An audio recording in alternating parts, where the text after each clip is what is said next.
we need to understand what chipping and pitching is. Chipping means the ball goes low, and pitching means the ball goes high. So we need acceleration to get the ball up in the air.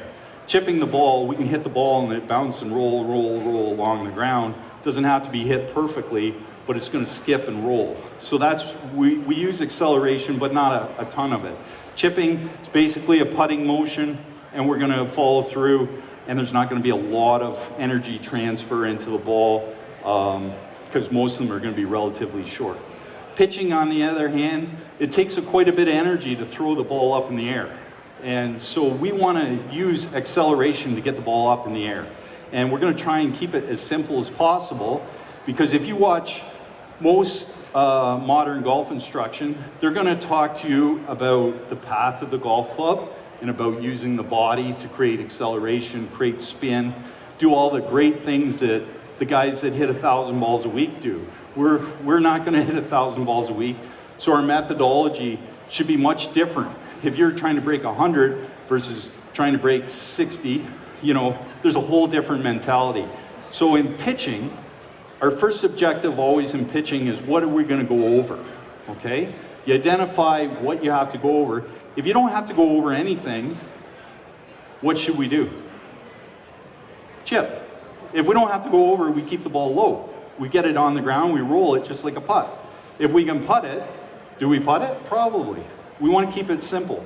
So pitching, once we identify our object that we're going over, whether it be long grass, water, sand, trees, whatever it is, once we establish how far that is, that's our objective. Let's get the ball over something, and let's use the proper acceleration to do that. So a pitch shot, I'm just going to show you kind of what they're talking on TV a lot, is they're going to try and control that with body action, okay? Trying to keep the golf club open, gets the ball up in the air, and it's really, again, it's back to my sexy talk. It's always sexy to hit this shot, comes up high, comes down, stops real nice, it looks great. But that isn't the reality for anybody trying to break 100. All you want to do is learn to throw the hands and let the body follow. If you throw the hands and you use the loft of the golf club, meaning the head is accelerating faster than the hands, not the handle. We don't want this going fast, we want this going fast. We can get the ball up in the air and the ball will go up, and it's because of the club head. And that's one of the major things that people need to understand, is we're going to accelerate with the club head using the hands and not keep this handle moving fast. Okay, this handle moving fast makes no sense. It doesn't make sense in anything.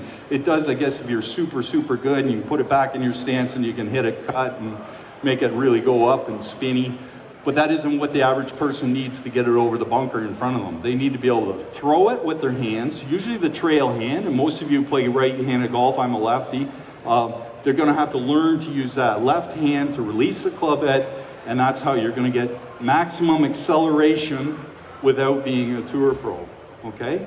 You can see my hand come off the golf club.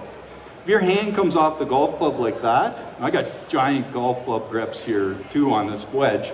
If your hand comes off, that means the club head's moving, or the butt of the golf club is really traveling.